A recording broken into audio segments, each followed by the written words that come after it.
Hi everyone, my name's Morag. I'm a senior leader here at East Lancashire Learning Group, and for Apprenticeships Week we thought it'd be a really great idea to give you a little bit of a flavour of what it's like to be an apprentice at East Lancashire Learning Group. So we thought we'd do a bit of myth busting, and so what we've done is I've invited one of our fabulous apprentices in to answer a few questions and tell us what it's like to be an apprentice, day in the life, what to expect, which will hopefully really help you when you're choosing your next steps with us at the college.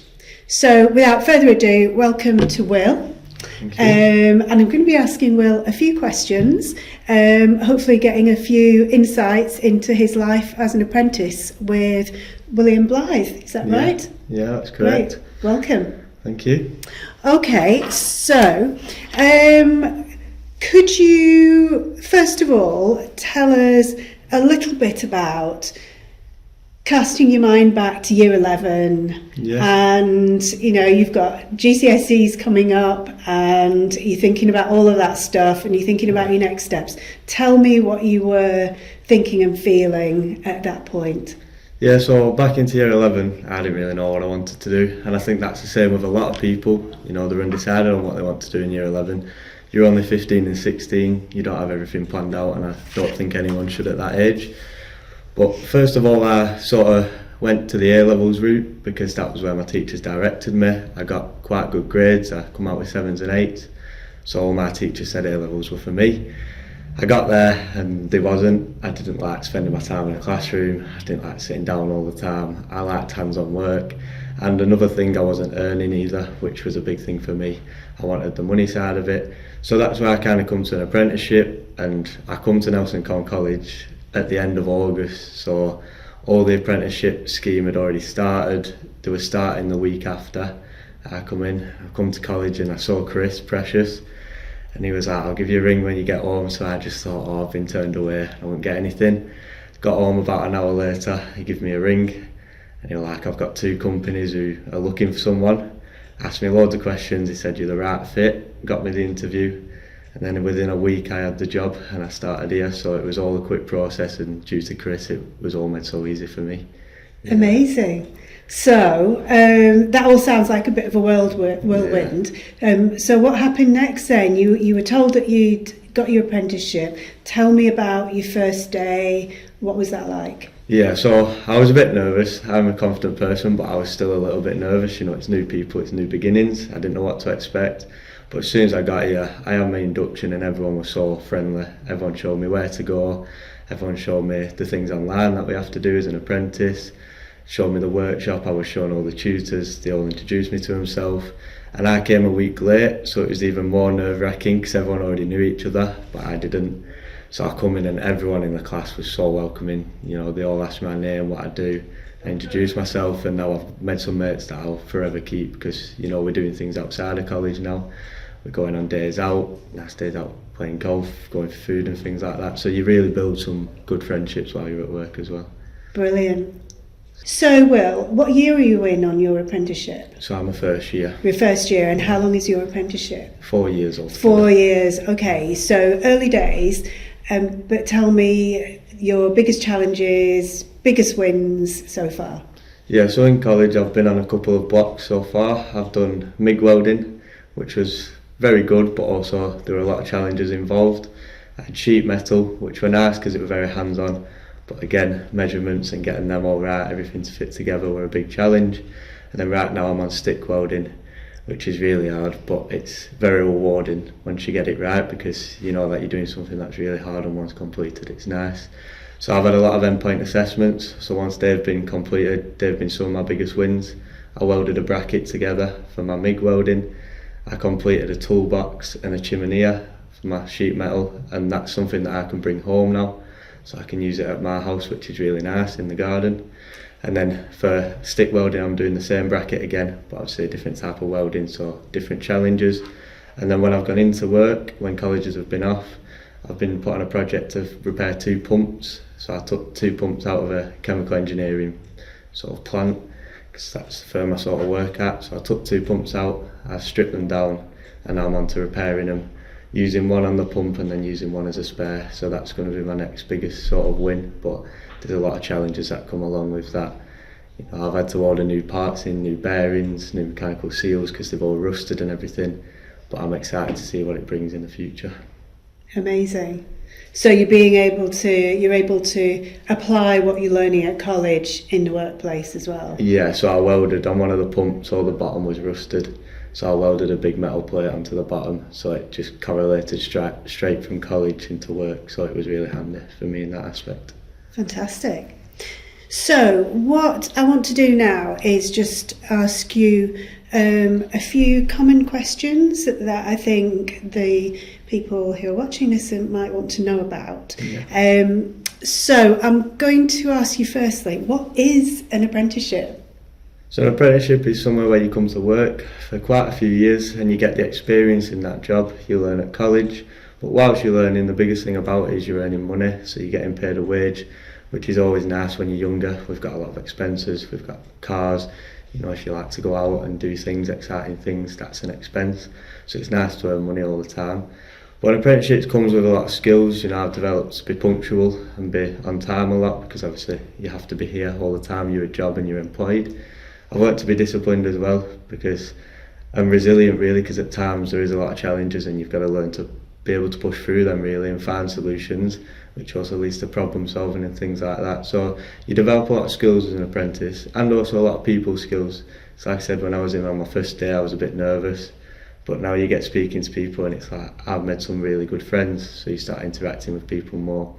So it's really good to be an apprentice, and it's a really nice life, and it's very structured for someone who likes structure, because I know I'm that sort of person, and I like to know that I have to get up and I have to be into work. I'm at work for so long and then I go home and have my own time. But it's like that structured life is really nice for me, so it's something I really enjoy. So tell me about that. Tell me about a typical day in the life of Will the Apprentice. Yeah, so a typical day at college would be on a Monday, Wednesday and Thursday. I'll be in the workshop. So I start at 8 o'clock and I finish at 4:45. So that'll be my typical week there. On a Tuesday, I'm doing further education. So that's 9 till 6, and that'll be in a classroom doing maths, mechanical principles, electrical principles, communications and health and safety. So sort of developing that knowledge and understanding to then take into work, especially with the health and safety aspect, because we need to know the regulations so we can follow them at work. And a lot of it is applicable at my work because it's a chemical engineering firm, so it's a lot of health and safety and a lot of hazards around the place, so I have to apply it there. Then on a Friday I'm in till 8 till 12, and that's all on a computer, logging off the job hours. So that's logging everything you've done through the week, and it's to build that portfolio that you have as an apprentice. Okay, so I think that's really good info there, because that's long days, isn't it? Yeah. How was that transition from sort of college to working those long days? Yeah, so I was in A-levels for a little bit, like I said, but then I left and I was sort of unemployed, so my own time was my full own time. I didn't have any sort of responsibility in that way. It's a big shock to sort of come into something where I'm here for nearly 9 hours a day all the way through the week. Obviously Friday's a nice early finish, which would be good for a lot of people. But yeah, 9-hour days are long days, but you know, we get breaks in between and we have chats, and our tutors make it very easy. You know, they sort of help us along the way, make sure we're not getting stressed, and if it's getting too much we do something else. So in welding it's a repetitive process. It's fun, but it's repetitive and it's the same sort of welds all the time. So at times we're getting a bit frustrated if we can't do it. It'll bring us outside and we'll cut some steel or do something else, or we'll do some weld testing. So we just tested loads of welds the other day because people were getting frustrated, they couldn't do it. So we did that, and then after break we went back in with a fresh mind, and then all of us completed it. So it was like they always keep it fresh and they always keep it nice all the time. Excellent. So I'm just going to take you back to when you applied for your apprenticeship. What grades did you need, and what was the application process like? Yeah, so my application process were a bit strange to everyone else's. So normally you would apply just online at a company, or you can come to college and they'll do it for you. That's what I chose to do, but I was very last minute, so I was lucky with mine. But you just come to college and they sort of apply for you to different companies, or if you want you can reach out yourself. And the sort of grades you need is you need 4s and 5s in maths and English. So you need C's, which translate to that, so you need passes. For mine, I work at a chemical engineering company, so they wanted my science as well, but they don't always want your science. It's mainly your maths and English that you need to have passed, and if you haven't passed it, then you have to retake it while you're taking your apprenticeship. So doing your maths or English alongside? Yeah. If you don't know what career you want to go into, is an apprenticeship the right route? I think that it's a very good route because it's a broad route. So once I've finished my apprenticeship, I'd do it in maintenance engineering, so I'll have my level 3 qualification, and then I can sort of go anywhere with that. So if someone wanted to work outside of England and wanted to travel the world being an engineer, that's always a possibility. So I know a lot of young kids, because I'm one myself, and I think a lot of year 10s and 11s will think the same. They want to travel the world. It's an opportunity we've got nowadays to be able to go and travel, and I think that's what engineering and an engineering background will give you, because some jobs do send you away, but even if they don't, you can go away and you can find jobs abroad and you can work abroad. So I think that engineering is really a good decision if you don't know what to do, because I also think you're earning money as well. So it's always a helping hand if you're stuck on what to do. And like I said, I had no idea when I left. So I come into engineering after I found A-levels worked for me. So what areas can you do apprenticeships in? Because obviously we always think of engineering, don't we, when we maybe construction, when we think of apprenticeships. Do you know what other areas you can do an apprenticeship in? Yeah, it's endless really. There's hairdressing, and then barbering for males as well, or females, whatever you want to do. And then there's obviously engineering and construction, bricklaying, all of that. So any sort of company you can find. I know one of my friends, he's a mechanic, so if you're into cars, that's another possibility. So if you can find your own company and sort of a niche that you want to do, you can become an apprentice in that if there's a facility at college for that. And I know Nelson and Colin have a lot of good facilities for all of that. I know our workshop's considered one of the best facilities, and that's why I got sent here. So my company sent me here instead of somewhere else. So it was really good for me. Brilliant, excellent. So Will, you're doing your apprenticeship. Tell me about afterwards then. What are the options for you as you progress with your apprenticeship?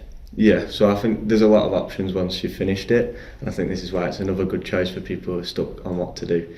So once I've finished my 2 years and got my level 3, I've got another 2 years left, and then I can be put forward to do my HNC, which is more of a university level sort of degree apprenticeship. And all my tutors have told me if you get the opportunity to do it, because it leads to being management, being in boss roles, big promotions, because everyone wants to see a HNC, because it's sort of a uni level degree, which is what companies want to see, which is what I think is so good, because I can spend a year doing my HNC, but then someone can spend 4 years going just down the uni sort of path, and then we'll get the same qualification at the end. So I think it's really good, and my company would pay for it as well, which is a big thing, so there'd be no debt and no financial trouble at the end of it, and I'd get paid to go. So I think they're all pros in that sort of aspect on what you can do after, and then you can either stay with your company, or like I said, you can sort of leave and then you can go travel the world or do whatever you want with your qualification that you've got. So there are options, aren't there? So Yeah. you're doing your level 3 as the first part of your apprenticeship, and then you can go on to the university level part of your apprenticeship, and you can continue, and by the end you'll have a degree just like someone who's been to university. Yeah, so that's the sort of plan with the HNCs. It's sort of a better way of going through the uni, sort of. And I'm not saying the uni route is a bad way to go if that's what people want to do. I know there's a lot of people that love it, but for people like me who don't like sitting in a classroom all day and things like that, it's a good way to get them sort of higher qualifications, because people like to work, people like to earn money, and it's a good way of doing that at the same time. So I think that's why it was a route for me as well. Brilliant. So we're going to end this episode with just a few tips from Will on getting an apprenticeship, what to think about, if you're in year 10 or 11, what should you be doing and thinking about now, and what should your next steps be, where to go for advice and guidance.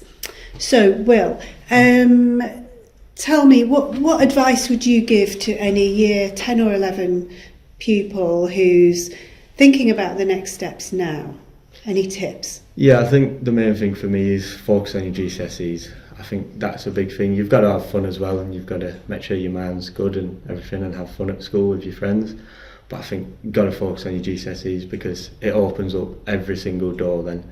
So if you think of doing an apprenticeship or A-levels or anything like that, it opens every single door possible. And I think if you get the highest grade you can do what you want with it then, so you're not restricted, because I know some people, if they don't focus on them, get restricted to what they can sort of do. But if you're getting them 6, 7s and 8s, you can do whatever you want, which is the nice thing of being free, and it's only a year. It's a year that you have to just focus on something, and that's it. And it's really worth it in the end. That's absolutely brilliant advice. So tell me, what do you wish you'd known earlier? I think what I'm going to say, I think coming to open days a lot more. I think that was something that I did a couple of times, but not enough. And I think going to every different college as well, because as I went A-levels at Burnley, I only went to Burnley College really for the open days. And I think you really need to explore your sort of variation of colleges, because every college has the different aspects, and some aspects are better than others. So I think you always need to go to different colleges, and you always need to see what they have to offer. And also the teachers and the tutors are different. Some people you'll get along with a lot more and you'll like a lot more, and you want to spend more time with them. So I think open days is a big thing for tips really. But on the GCSEs part, I'd just say revise. I think revision is the main thing. I know sometimes it's a bit tedious and it is a little bit boring. So I've been there on some days, I've just not wanted to do it. But I think getting to that after school revision and speaking to your teachers, it needs to get done so you can get the best grades possible. Because employers are looking for those good maths and English skills, aren't they, above all else? Good attitude, good maths and English skills, turning up on time, really positive, problem solving, all of that stuff. Yeah, I think one of the big things for me as well, I think companies look for someone who's sociable. I think a big thing for me is get out there, just get talking to anyone you can, everyone and anyone. And even if you're annoying them by talking to them, or just get speaking to them, because you need to learn them sort of social skills. Because a big thing is going into work and meeting new people. You need to be able to interact with them, because that's what companies want to see in your interview. A big thing is having a chat and being able to speak to them. I know personal experience from my interview with my company. I went in, they asked me all the interview questions, but then at the end for about 30 minutes, I kept them and we were just speaking about anything. We had running in common, we had gym in common. So we were just talking and talking and talking. It ended up running over about half an hour, but they were happy to do that because they realised I'm someone they can have a conversation with and get on with. So I think social skill is a big thing for me, and for a lot of companies really. It's what a lot of companies look for. So to our year 10s and 11s who are sitting at home and are thinking, okay, this sounds really great, but what are my next steps? Where do I go for advice and guidance? Where do they go? Yeah, so every company has a sort of an apprenticeships application page, but even before you go to apply, I think look at college websites. I know our college at Nelson & Colne have a very big page dedicated to apprenticeships, dedicated to any frequently asked questions, which we've been through some of them, but there's more on there. There's always more that people want to see. And I think colleges are coming into schools as well now. They did when I was there, and you need to be able to use them, use the people that are there, speak to them, ask them any questions you've got. They've heard it all, they're there to answer your questions, don't be afraid. I think that's the main thing. In open days when you're here, ask as many questions as you want. Before you come, get any questions you've got, write them down through the week, and then when you come here, get them all asked. There's people who know the answers. We've got career advisors, we've got everything, and they all know the answers to your questions. So I think that's a big thing. Fantastic. Yeah. So thank you so much, Will. I know that you've got an incredibly busy schedule with your college work and your work at William Blythe, but thank you for coming in and talking about your experience. It's been amazing. Hopefully that's been really useful for you too. If you want any information at all on your next steps, then do go to our college website.